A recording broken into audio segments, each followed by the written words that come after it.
la contención y la desescalada.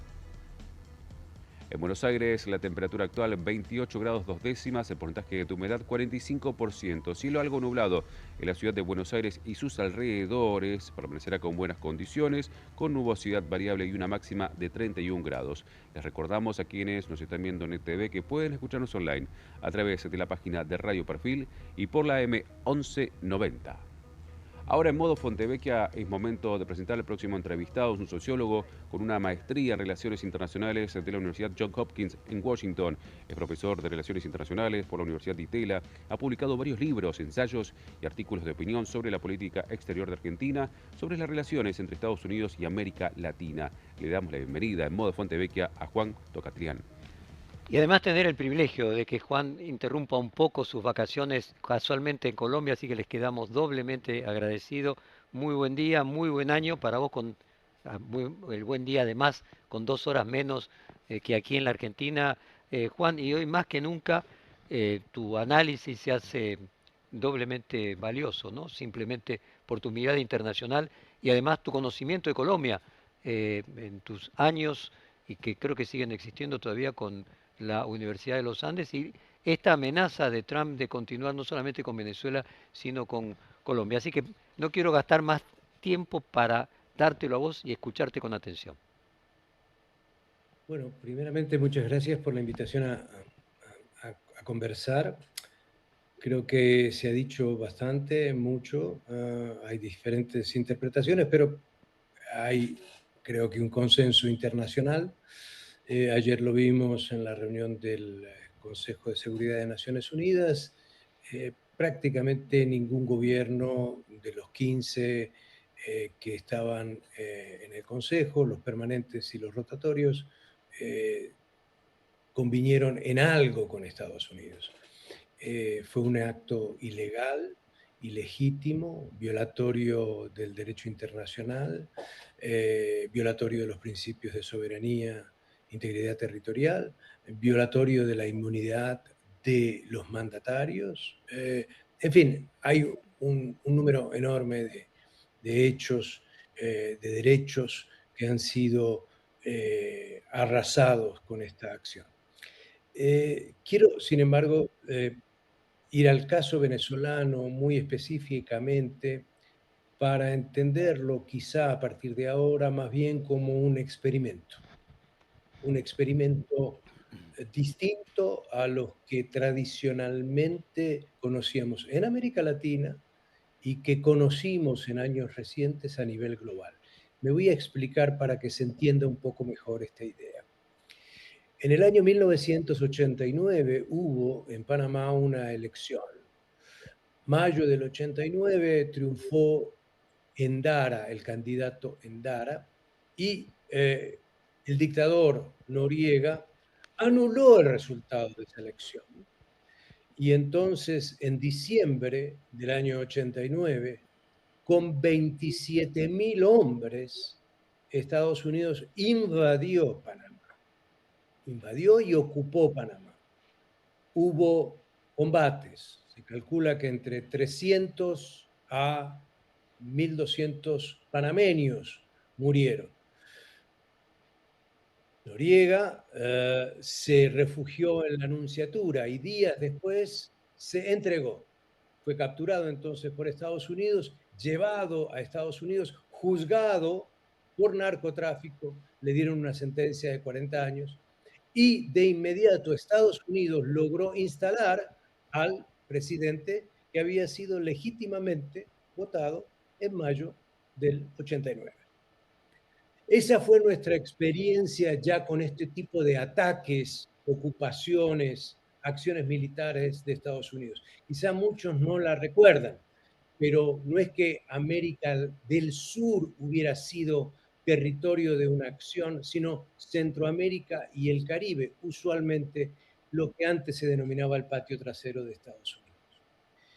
Pues bien, a nivel internacional tuvimos otras experiencias en las cuales Estados Unidos unilateralmente o colectivamente usó la fuerza.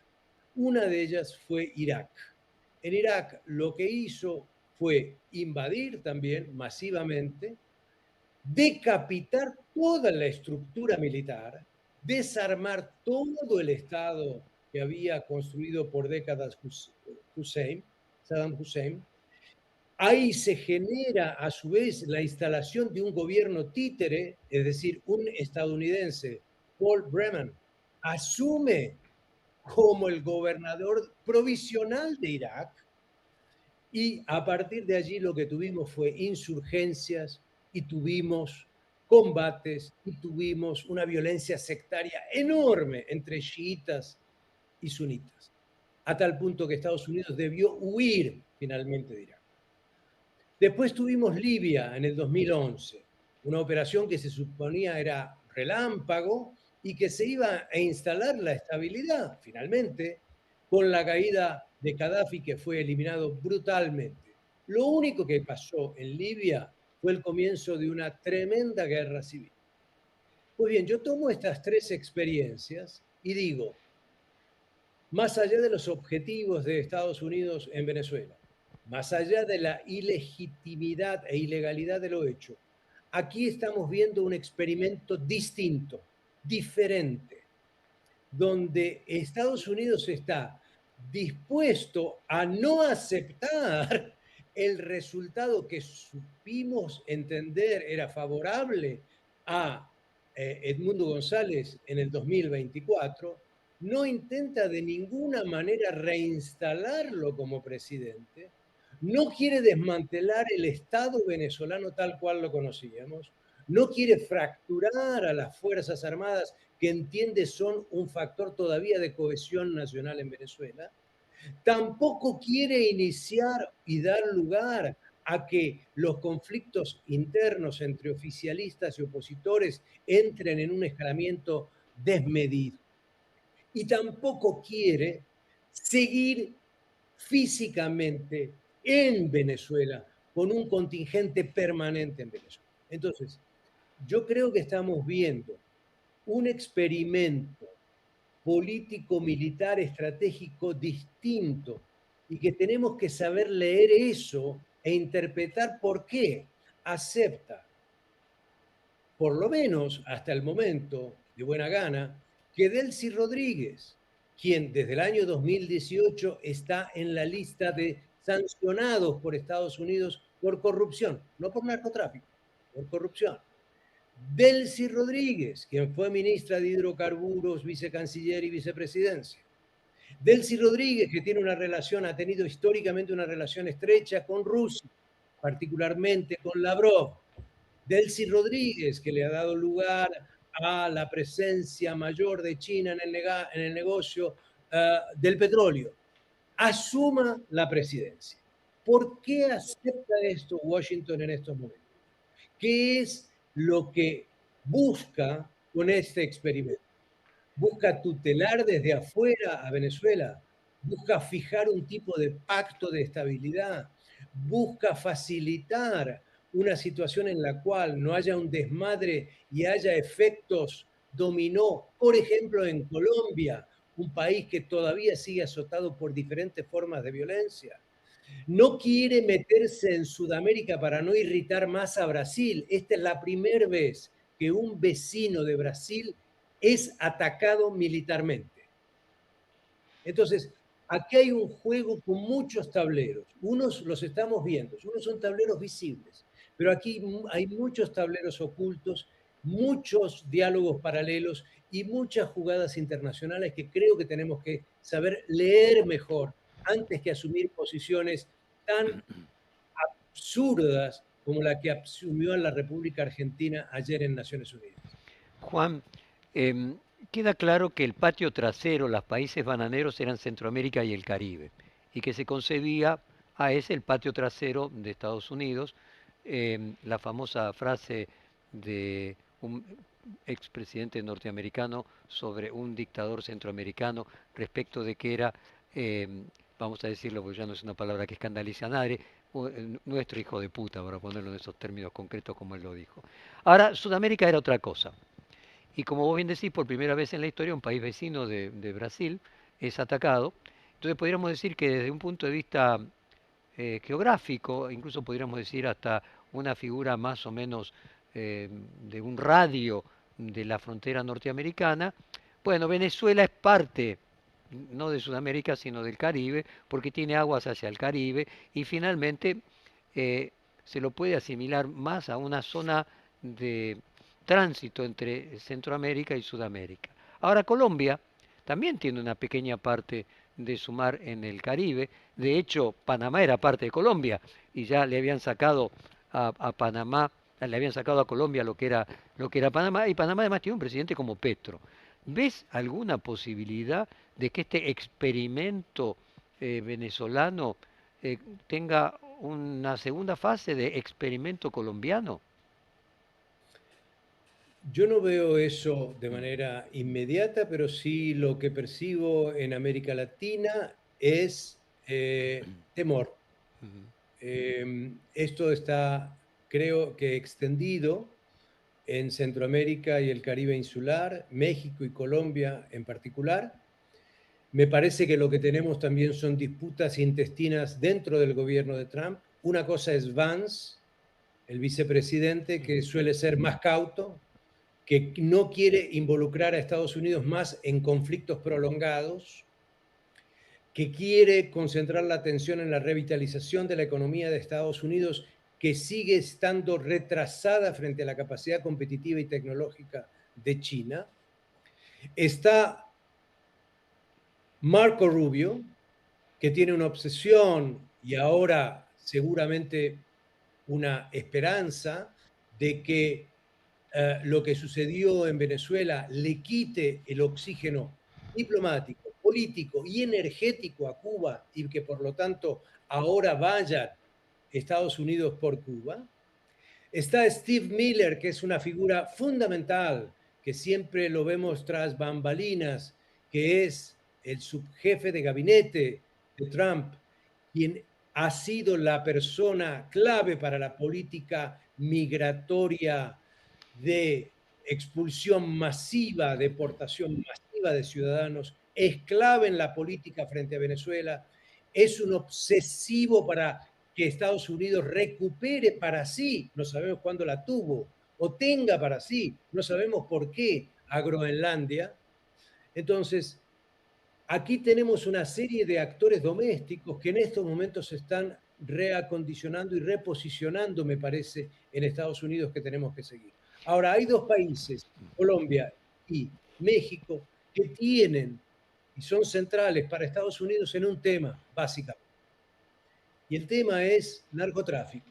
México, fentanilo, Colombia, cocaína.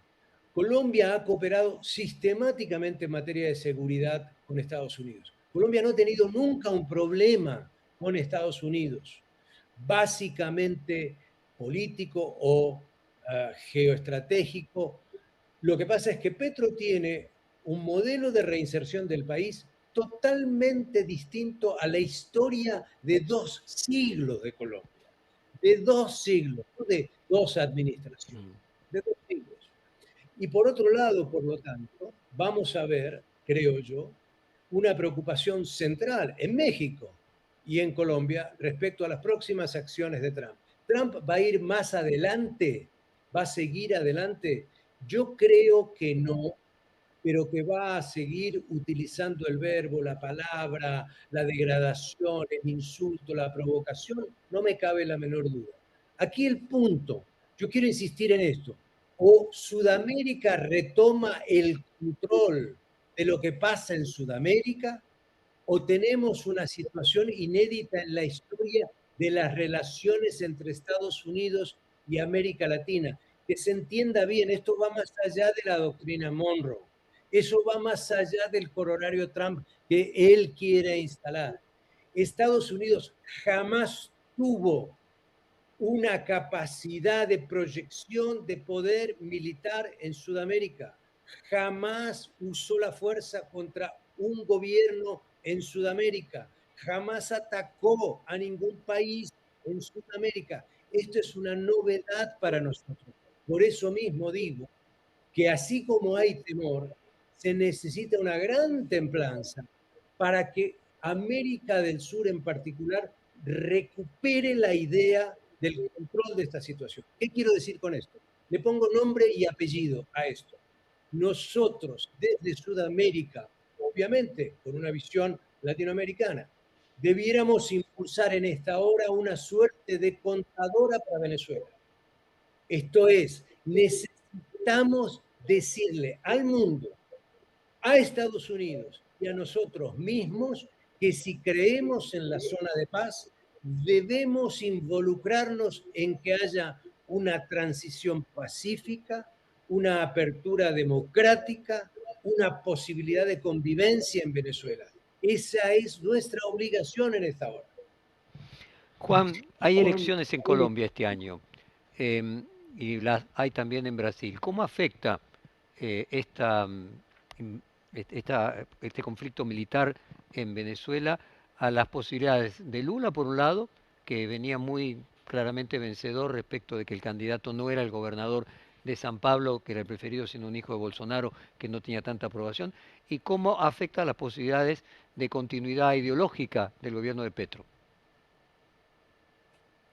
Bueno, pongamos en eso, si me permites también, un telescopio más que el microscopio de Dale. dos elecciones, aunque me voy a referir a ellas. ambas muy en particular.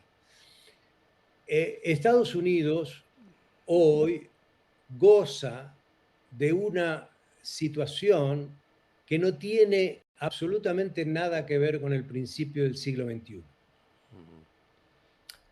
Esto es, hoy tiene un conjunto de gobiernos ya no de centro derecha, sino de derecha estrictamente alineado con un gobierno de extrema derecha en Estados Unidos, que es Trump 2.